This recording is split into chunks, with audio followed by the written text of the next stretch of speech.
Hazırsanız, insanlık tarihinin en gizemli, en çok tartışılan karşılaşmalarından birinin derinliklerine dalıyoruz. Bugün kaynaklarda Musa ve Bilge Kul olarak geçen, görünenle görünmeyenin amansızca çarpıştığı o ünlü kıssanın hem tarihi, hem teolojik, hem de psikolojik kimliklerini açığa çıkaracağız. Kafamızdaki o en büyük ve en temel soruyla başlayalım. Musa ve Hızır aslında kimdi? Düşünsenize, iki farklı dünyanın, iki tamamen farklı bilgi türünün temsilcisi karşı karşıya geldiğinde aslında neyi sembolize ediyorlar? İşte bu incelemede yazılı kaynakların bu gizeme verdiği tüm cevapları masaya yatıracağız. Bu muazzam karakter analizini yaparken şu 6 durağa uğrayacağız. İki denizin buluşması, arayış içindeki Musa, genç yol arkadaşı Yuşa, gizemli bilgi Hızır, zahir ve batın ilmi ve son olarak işin o büyüleyici psikolojik ve tasavvufi sembolizmi. İlk durağımız iki denizin buluşması. Bakın burası gerçekten çok ilginç. İki denizin buluştuğu yer derken sadece bir coğrafyadan, haritadaki Akabe ile Süveyş'in kesişiminden falan bahsetmiyoruz. İşin içinde çok daha derin bir metafor var. Görünen dünyanın fiziksel bilgisiyle o gizli ilahi gerçekliğin kelimenin tam anlamıyla çarpıştığı, iki muazzam okyanusun birbirine karıştığı sıfır noktasındayız. İkinci bölüm, arayış içindeki zahir, yani Hazreti Musa. Şimdi tarihte bazıları çıkıp ya bu Hızır'la buluşan kişi bildiğimiz Musa peygamber değildi falan demiş ama büyük İslam alimi İbn Abbas bunu duyunca hiç lafı dolandırmıyor. Çıkıp o meşhur sert tepkisini veriyor. Allah'ın düşmanı yalan söyledi diyor. Yani evet, hiç şüpheniz olmasın, burada tam da o bildiğimiz, tarihe yön veren büyük peygamber Hazreti Musa'dan bahsediyoruz. İşin can alıcı noktası tam da burası. Düşünün, koskoca bir peygamber İsrailoğullarını kurtarmış, dış dünyanın ve şeriatın yani zahirin tüm bilgisine sahip. Ama o ne yapıyor? Muazzam bir tevazu gösterip sırf henüz bilmediği o içsel, gizli hakikati öğrenmek için gidip başka bir kulun öğrencisi olmayı kabul ediyor. Gerçekten inanılmaz bir durum. Gelelim 3. bölüme, genç yol arkadaşı Yuşa. Tabii Musa bu zorlu yolculukta yalnız değil. Yanında çok sadık bir öğrencisi var ve kaynakların neredeyse hepsi bu gencin Yuşa bin Nun olduğunu söylüyor. Hatırlarsanız o efsanevi anı kayanın dibinde dinlenirken sepetlerindeki ölü balık bir anda canlanıp denize atlıyor. Yuşa sillek telaştan bunu Musa'ya söylemeyi unutuyor gerçi ama bu unutkanlık aslında ilahi bir işaret. O balığın canlanıp suya karıştığı yer tam da aradıkları o efsanevi buluşma noktası.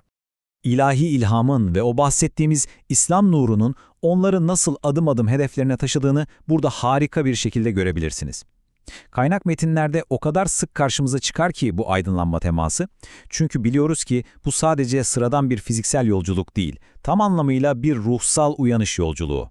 4. bölümümüz Gizemli Bilgiye Hızır kimdir? İşte geldik incelememizin tam kalbine. Gelin şu profile beraber yakından bakalım. Rivayetlere göre gerçek adı Belyan bin Milkan. Peki ona neden Hızır diyoruz? Çünkü nerede otursa, nerede ibadet etse o kurak topraklar bir anda yemyeşil çimenlere bürünüyor. Hızır kelime anlamıyla yeşillik demek ama asıl kopan fırtına onun makamında. Kimi alimler kesinlikle bir peygamberdi derken diğerleri ilahi sırlara ermiş büyük bir veli olduğunu savunuyor. Ve tabii o meşhur hayatta mı değil mi tartışması. Birçok tasavvuf geleneği ve o dilden dile dolaşan halk efsaneleri, Hızır'ın efsanevi abı hayatı yani o ölümsüzlük suyunu içtiğini söyler. Bu inanca göre o hala aramızda, kıyamete kadar da yaşayacak ve başı sıkışanların hep Hızır gibi imdadına yetişecek. Buradaki keskin zıtlık gerçekten büyüleyici. Bir yanda onun ölümsüz olduğuna inanan, her an köşeyi dönünce karşısına çıkabileceğini düşünen güçlü bir mistik yaklaşım var. Diğer yandaysa son derece net olan ana akım müfessirler duruyor. Onlar da Kur'an'daki ayetlere dayanarak hiçbir insana ölümsüzlük verilmemiştir, o da her insan gibi ömrünü tamamlayıp vefat etmiştir diyorlar. Biz burada kesinlikle taraf tutmuyoruz. Ama tek bir figürün asırlardır ne kadar farklı şekillerde yorumlandığını görmek cidden inanılmaz. 5. başlığımız Zahir ve Batın ilmi. Şimdi adam ölümlü mü ölümsüz mü tartışmasını bir kenara bırakırsak hikayenin asıl vurduğu yer iki farklı bilgi türünün kıyasıya çarpışmasıdır. Hızır'da öyle bir bilgi var ki normal bir insanın buna ulaşması imkansız. Biz buna ledünni ilim diyoruz. Yani Allah katından doğrudan aracısız verilen varlığın sırlarına dair o gizli, batıni bilgi. Gözünüzde şöyle canlandırın. Musa olaylara tamamen dışarıdan, şeriata ve bizim o bildiğimiz insan mantığına göre bakıyor. Gidip sapasağlam bir gemiyi delmek ona göre düpedüz bir gasp. Ama Hızır bambaşka bir frekansta. O tamamen içsel, ilahi kadere göre hareket ediyor. Gemiyi deliyor, evet, çünkü o gemiyi kusurlu gösterip ileride gemilere el koyan zalim bir kraldan o yoksul balıkçıları korumasının tek yolu bu. İşte iki denizin buluşması tam da bu iki algının beyin yakan çarpışmasıdır.